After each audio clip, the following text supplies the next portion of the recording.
Alright, we're going to try to steam out some furniture dents. You can see there where a little cabinet was sitting.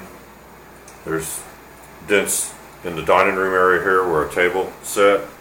There's some dents right there along the wall where another cabinet was sitting. And I'll walk through here.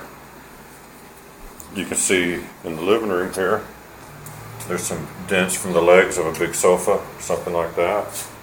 There's also some other dents. I'll try to point them out.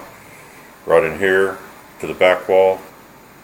And right in there from another sofa.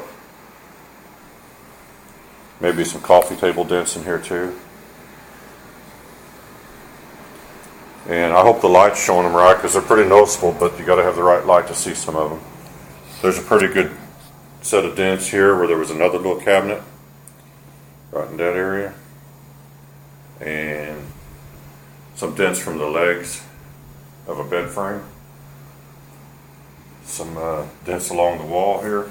Some of these aren't big enough to really mess with too much, but since we have the steamer up and running, we'll go ahead and try to get anything we see. You can see we've got the Wagner Model 705 steamer.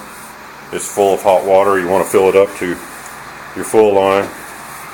And there's the steam plate. And this is designed to take off wallpaper, but we're going to show you can use it for a lot of carpet cleaning type of things, like taking out stains. And today we're going to focus on the dents. And I'll put a link in the video description so you can go and get more information on the steamer. It's a nice little tool. So what you do is I put in hot water from the tap, plug it in, and it takes about 15 minutes or so to heat up all the way.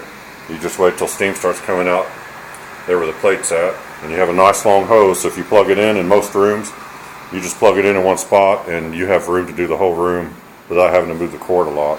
One of the good things about this is a lot of steamers, they require you to purchase distilled water. This just uses tap water, and if you, there's nothing wrong with buying distilled water, but then you got to carry distilled water in your van to your jobs, or have it in your house or whatever. And this is just tap water, so it's convenient.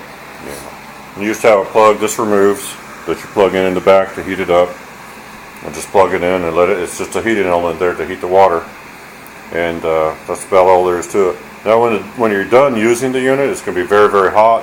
So what you do is when you finish, you wait about maybe 10 or 15 minutes before you pour the water out. That way the heating element has a chance to kind of cool down a little bit. And on some of these, the cords get kind of stuck in there because of the heat. So if they do, just leave the cord in there and wait till the unit cools off after a few hours or something, and then take the cord out. But that's no big deal. They do get pretty hot, so they have little feet on here, so it's safe to set it on most surfaces. But just be aware there's a lot of heat involved. If you touch the top, it can get pretty hot. It gets really use the hot. handle, yeah. It's safe, but it's And the steam plate, hot. yeah, and the steam plate has a handle on it, and that's probably the safest way to handle it. So I'm gonna go ahead and turn the camera off because we just now started heating the steamer up. So I'll turn it back on when we start taking out some dents. So stay tuned.